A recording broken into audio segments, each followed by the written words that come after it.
What's worse than killing the moment with poor body language? Killing great sexual chemistry with another person due to poor language and posture. Most of the time, this happens unintentionally when you've picked up bad habits over time. But being aware of this issue is the first step and can even help you salvage many different social situations, including in the bedroom.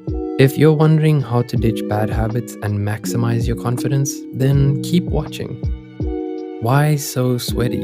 Is it hot in here, or is it just your anxiety running up a sweat? We've all been there, but a sweaty face and hands are a dead giveaway of anxiety and nervousness, and can be a turnoff. Anxiety can trigger your nervous system to go into fight or flight mode, which increases your heart and breathing rate and can lead to sweating. This means during an intense sexual moment, you might just look like you got out of a rainstorm and can signal to the other person that you're more stressed and nervous than anything else, instead of excited to share the moment with them. How can you fix this? It's okay to take a moment to yourself to breathe and even get some water if you're feeling too anxious. Excusing yourself briefly can give you a moment to recoup, and there's no shame in that. If you don't take a moment to yourself, it could actually end up making your anxiety worse.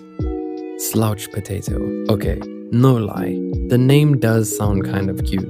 But believe me, slouching is not, and can be a major turnoff. Slouching gives off the impression that you're not interested or invested in the moment, and can even signal to the other person that you don't want to be there. It can even lead them to believe that you're disinterested or not sexually attracted to them. Clearly, this is not an issue if you're with someone that you truly don't want to be around. But what if it's your crush or even someone you genuinely care about? That's not the impression you'd want to give off.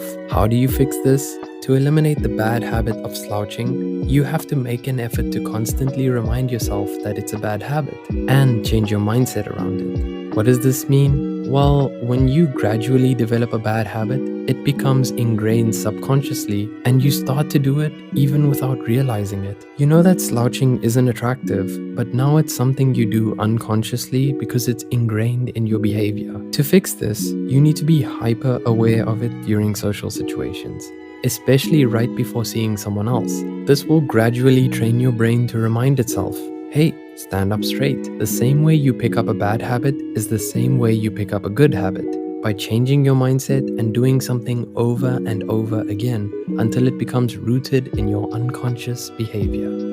Tension and stiffness. An intense sexual moment can inevitably cause someone to be nervous, and as a result, you may freeze up a bit. Your movements may appear almost robotic because you're not relaxed or going with the flow, and it's noticeable when you're interacting with someone else. The other person may be trying to connect with you emotionally and sexually during the moment, but you're as stiff as a mannequin, and it could completely kill their interest in you. How to fix this? Take a deep breath and let the other person take the lead.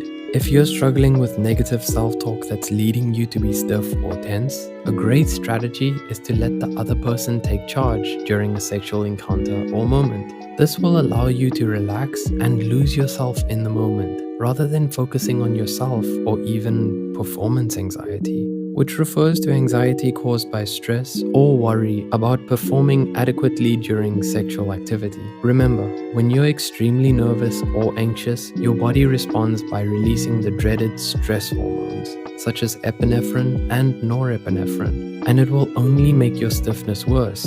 If you lay back and allow the other person to lead, then you can take a moment to get comfortable and focus on what they're doing, rather than worrying about how you're being perceived.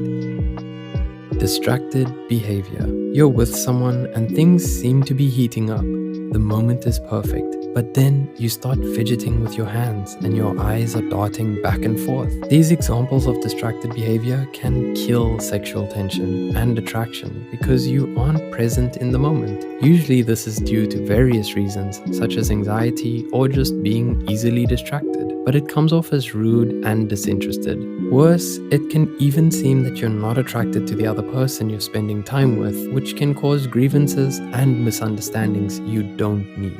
How to fix this? Practice mindfulness. It's easy to get lost in your own thoughts, especially when you're nervous. But if you take a deep breath and remind yourself that your racing thoughts are only going to make your anxiety worse, it can truly make a difference.